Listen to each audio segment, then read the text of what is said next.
Things I've come to this world to do has not finished. I cannot die.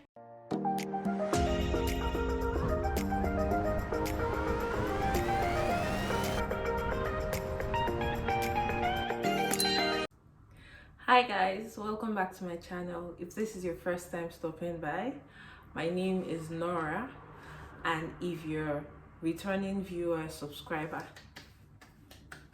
welcome. So from the title of this video, you have an idea of what this video is about. It's basically my trip from Nigeria to the UK, how my friends reacted when I told them about the trip, and my little get I was sent for before I left. So before I got to the UK, I applied for visa as usual. How else will you come to the UK? But when I was going through that process, I didn't really tell people. One of the main reasons is not the Nigerian factor where you think your village people are going to be after you, so they will go and appear to the immigration officer and say, no, don't give this girl this visa. No, it was more like the uncertainty that comes with application for visas, whether I would get it, whether I wouldn't get it. So I didn't want to bring the news out there and now be rejected and all those things. So I wanted to be sure. I wanted to have them vignettes on my passports before I told anyone. So on this fateful morning, I think I got to TLS office before 10, and we walked in and we collected our passports, and the vignette was there. Yeah. So the next couple of videos you're going to watch are the reactions that my friends had when I broke the news to them. Daddy, good morning. Fine, thank you. I fucking hate you. What are you guys doing? The person you watched in the first video, her name is Ife. She's a very dear friend of mine. So she was like the first person that viewed my passport and saw the visa. Hello. So this is Bologi Steven. Hi. This is Bologi Steven. One of my oldest friends, huh? Yeah.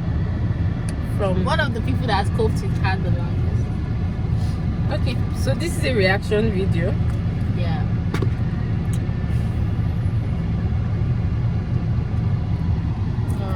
Yes.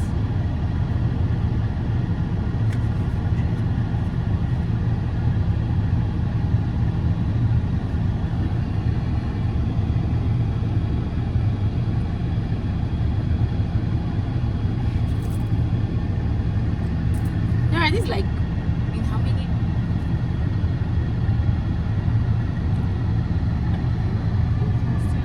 Video call. Wow, though. Yo. Okay, first call. Thank you. Can you put up the cameras? So for my other friends, they're not based in Abuja because it was at the TLS Abuja office that we collected our passport from. So I either sent it to them via chat or I did a video call breaking the news to them. One of them is my friend who is also in the UK right now, and I think she's actually the first person I told when I collected my passport, because I called her while I was still at the TLS office.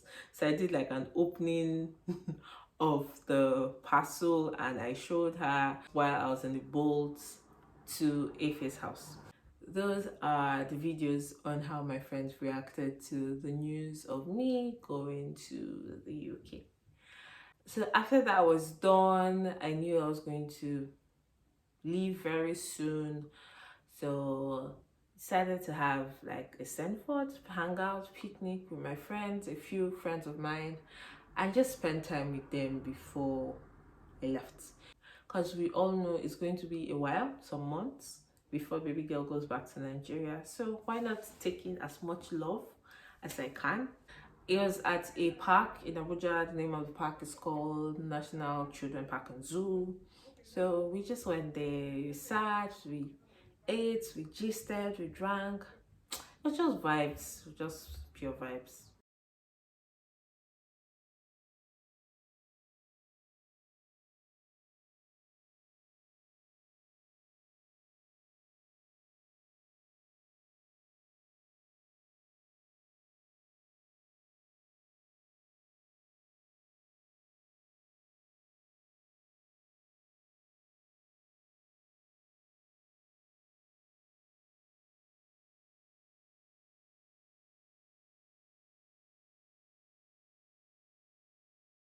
Travel, travel, travel. It was time to leave the country. My flight was a morning flight, it was a 9 a.m. flight. So, we had to wake up early. Trust Nigerian parents. Now, what are you still sleeping for when you have a flight, when you have a trip? So, we're up early. I think we left the house around 6 or 5, between 5 and 6. So, we're plenty. It was like a send forth. Oh, they're gonna send up like there was like convoy, so like 3 cars. My mom and my mother-in-law, my brother-in-law, me, my husband, my uncle, then Ife, and Chooks, another friend of ours. Oh well, it was 2 cars that went because with as much as I claim that I am a planner, I forgot to buy my coffee, my 3-in-1 coffee. Like, how will I go without my coffee? So, baby to the rescue. Baby went to H Medics. It's a store in Abuja that they operate 24 hours. So they came to meet us at the airport and gave me my coffee, and I was a happy child after. Baby girl was having mixed emotions. So baby girl didn't film videos at the Nigerian airport. So you're not going to have clips of me at the immigration point weighing my stuff, because at that point my brain was working in one direction, was not working in the YouTube direction. So we said our goodbyes outside because it's only people that are traveling that are meant to enter. And yeah, I told them bye. We hugged, there was prayer, there was everything. God will be with you, the usual. Luckily, my mom was able to come in. She knew somebody that worked in the airport, so she was able to follow us to the point.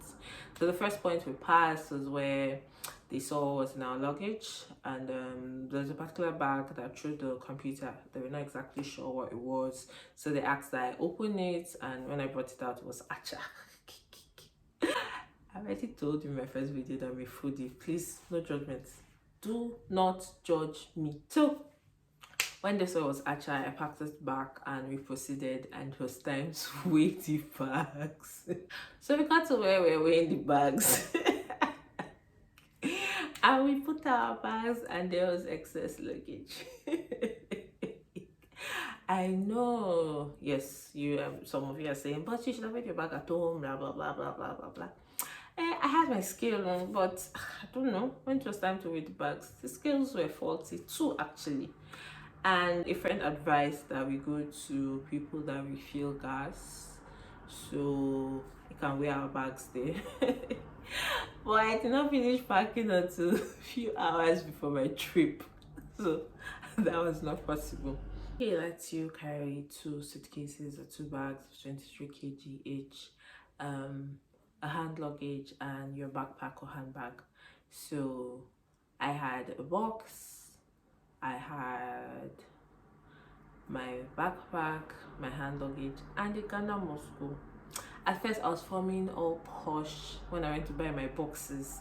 I got like the different sizes. I wanted my boxes to be the same, storming into the UK looking fly, looking fresh. But I thought to myself, by the time I weighed that box empty, it was already over 1 kg. I'm like, what type of shakara will not make me lose 1 kg when I had to pack food? So this suitcase I carried was for my hand luggage and my other bag, but I carried the Ghana Must Go as my food bag, so I was able to pack as many things as I wanted.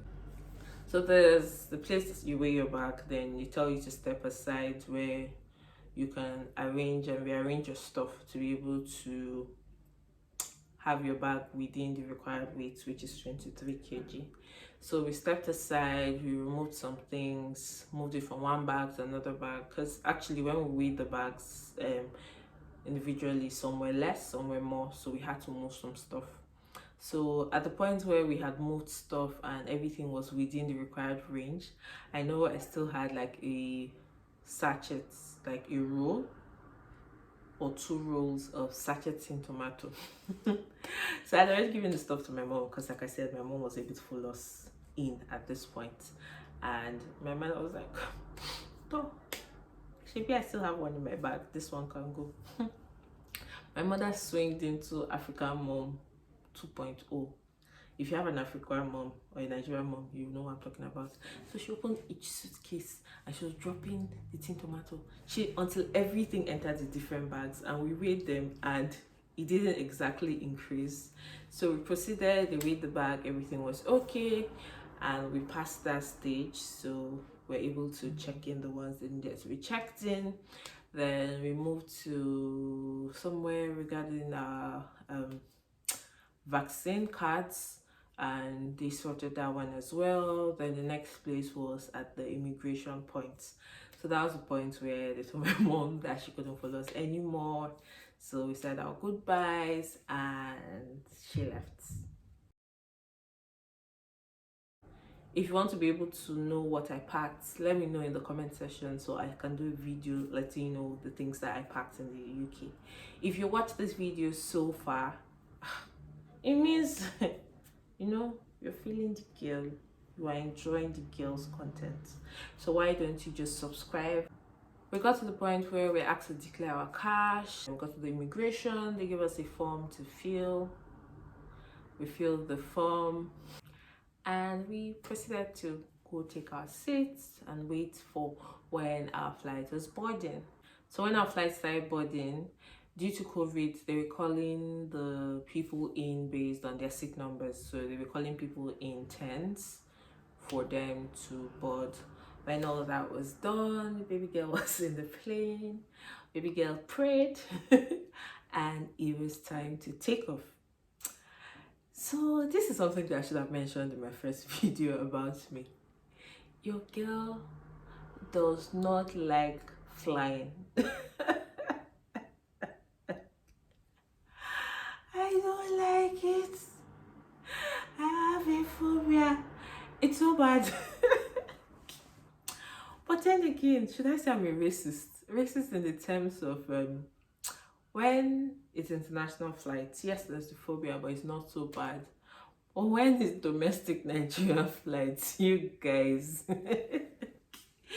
I remember before the first time I traveled with my husband, I told him that I don't like flying. You know how you tell someone something and they're like, oh, okay.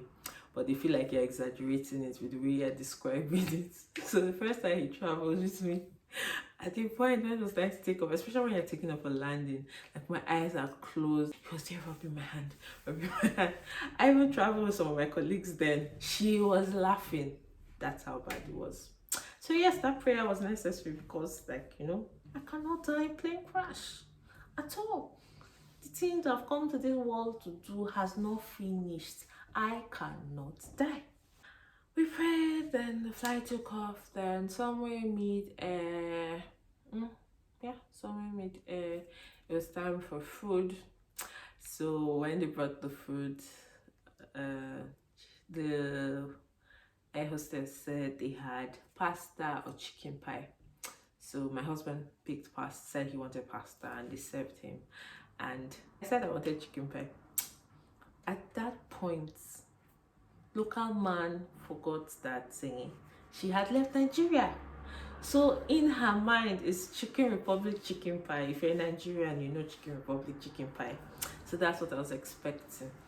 So when they brought my food, it was in a plate. I'm going to put pictures of the food when that finished because we did not remember to take a picture before we started eating. And the chicken pie was in a plate. I'm like, okay, maybe it's 2 pieces and they wrapped it. And I opened it and it did not look like Chicken Republic chicken pie. Then I remembered, okay, you're not in Nigeria. So this is how their chicken pie is.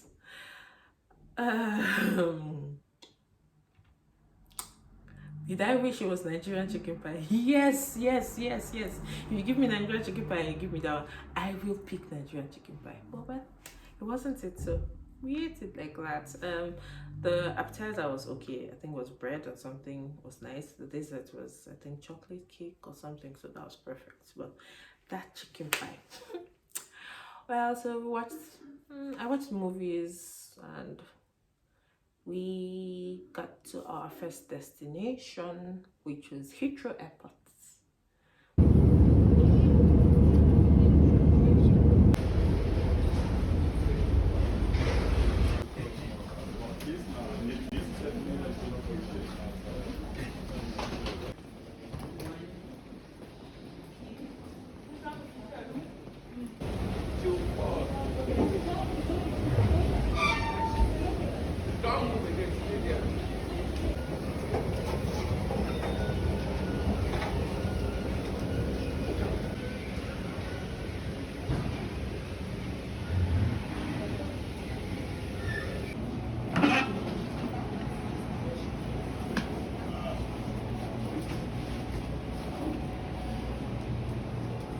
My final destination was Aberdeen, so we had a connecting flight from Heathrow to Aberdeen.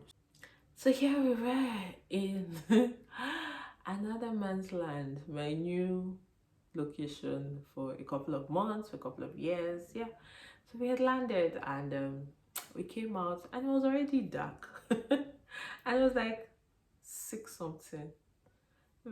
That was the first thing for me. In Nigeria, like 6 something is not this dark. So this is 6 and you're already this dark. So when we pick up our luggages.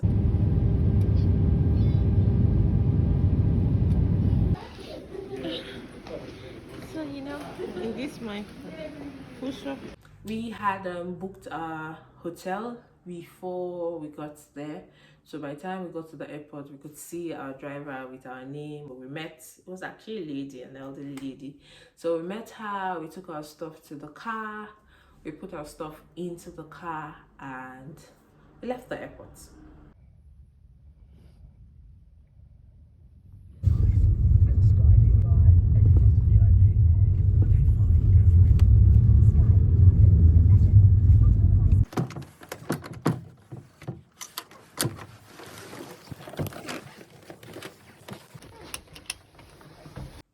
After settling in, calling family, calling friends, and letting them know that we had landed and we're in the hotel, baby girl had to eat. I don't understand. I have to be fed.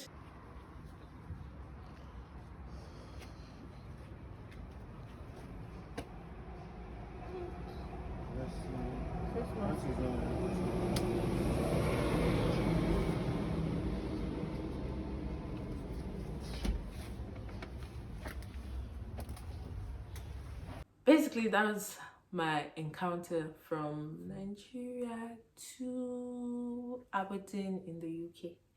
If you enjoyed my video and you would want to watch more videos and know when new videos come up, remember to click on the notification bell so you wouldn't miss anyone when they come out. Thanks for watching my video and see you in the next one.